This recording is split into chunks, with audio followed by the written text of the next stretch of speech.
ഉത്തർപ്രദേശിൽ നടന്ന അസാധാരണമായ ഒരു വിവാഹം ഇപ്പോൾ വലിയ ചർച്ചയായിരിക്കുകയാണ്. സോഷ്യൽ മീഡിയ ഇൻഫ്ലുവൻസർമാരായ 3 പെൺകുട്ടികൾ ഒരേ വരനെ വിവാഹം ചെയ്തിരിക്കുന്നു. 2 സഹോദരിമാരും അവരുടെ കസിനായ പെൺകുട്ടിയും തങ്ങളുടെ റീലുകൾ ചിത്രീകരിക്കുന്ന ക്യാമറമാനായ യുവാവിനെയാണ് വിവാഹം ചെയ്തത്. ഉത്തർപ്രദേശിലെ അമ്രോഹ ജില്ലയിലെ ചാമുണ്ഡമാത ക്ഷേത്രത്തിൽ നടന്ന വിവാഹത്തിന്റെ ദൃശ്യങ്ങൾ ഇപ്പോൾ സോഷ്യൽ മീഡിയയിൽ വൈറലായി മാറി.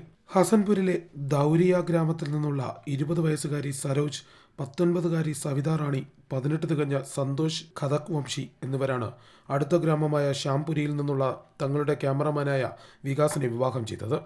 6 മാസമായി വികാസ് അവരുടെ ക്യാമറമാനാണ്. ഇയാൾ പെൺകുട്ടികളുടെ റീലുകളിൽ അവരുടെ ഭർത്താവായും അഭിനയിക്കാറുണ്ടായിരുന്നു. വിവാഹത്തിന്റെ വീഡിയോ പെൺകുട്ടികൾ തന്നെയാണ് പുറത്തുവിട്ടത്. ഇവരുടെ കുടുംബാംഗങ്ങൾ ആരും ചടങ്ങിലുണ്ടായിരുന്നില്ല. വീട്ടുകാർ 3 പേർക്കും വേറെ വിവാഹം ആലോചിച്ചുവെന്നും എന്നാൽ അവർക്ക് തമ്മിൽ പിരിയാൻ കഴിയാത്തതിനാലാണ് ഇത്തരമൊരു തീരുമാനത്തിലേക്ക് എത്തിയതെന്നുമാണ് പെൺകുട്ടികളുടെ വിശദീകരണം.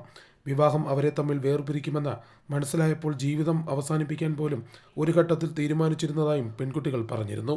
വിവാഹത്തിന്റെ നിയമസാധുതയിൽ പലർക്കും സംശയം നിലനിൽക്കുന്നുണ്ട്. ഹിന്ദു വിവാഹ നിയമപ്രകാരം ഈ വിവാഹത്തിന് സാധുതയില്ലെന്നാണ് നിയമവിദഗ്ധർ പറയുന്നത്. വിവാഹം നടന്ന ക്ഷേത്രത്തിന്റെ അധികൃതരും പൂജാരിയും ചടങ്ങിൽ പങ്കെടുത്തിട്ടില്ല. അതേസമയം സംഭവത്തിൽ പരാതി ലഭിക്കുകയോ ഏതെങ്കിലും കുറ്റകൃത്യം നടന്നതായി കണ്ടെത്തുകയോ ചെയ്താൽ ഉചിതമായ നിയമ നടപടി സ്വീകരിക്കുമെന്ന് പോലീസ് വ്യക്തമാക്കിയിട്ടുണ്ട്. ഏറ്റവും പുതിയ വാർത്തകളും വിശേഷങ്ങളും വിരൽ തുമ്പിലറിയാൻ സീ മലയാളം ന്യൂസ് എല്ലാ ഡിജിറ്റൽ പ്ലാറ്റ്ഫോമുകളിലും ലഭ്യം.